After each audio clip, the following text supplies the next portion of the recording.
At first glance, the Wii U console actually looks a lot like the original Wii. But the difference with the Wii U lies in its special wireless gamepad controller. It's a touchscreen controller, and it works differently with each game, and depending on how many people are playing. With multiplayer games, the gamepad holder holds the touchscreen, and they can see one thing on the 6.2-inch screen. But the other gamers have regular controllers, so they're watching the TV screen, and they will see something entirely different than the person who's holding the touchscreen.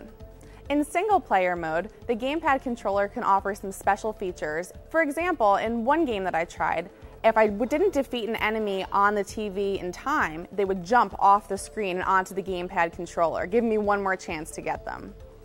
I played several different games from Nintendo and other third-party developers, and I thought the multiplayer games were a lot of fun. Letting one player have a different view of things gives them sort of special power. It kind of changes the game. It lets them help or hinder the other players as they go on. But I didn't find the single-player mode as compelling. For example, I tried one first-person shooter game, and the gamepad controller let me grab some items. I was able to hold it up and actually move it around the room and use a map to find some other items in the game.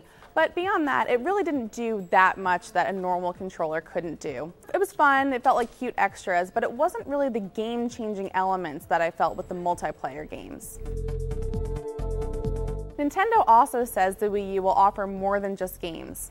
It will include streaming media apps from Netflix, Amazon, YouTube, and Hulu, plus some social networking capabilities. The Wii U will be on sale in the US on November 18th with two versions being sold, a basic white model for $299 and a black deluxe edition that will include the Nintendo Land mini-games, more memory, and a few other accessories for $349. Nintendo really needs to hope the pricing is right. From a consumer standpoint, the economy is still tough. Not everyone has hundreds of dollars to drop on a new gaming console.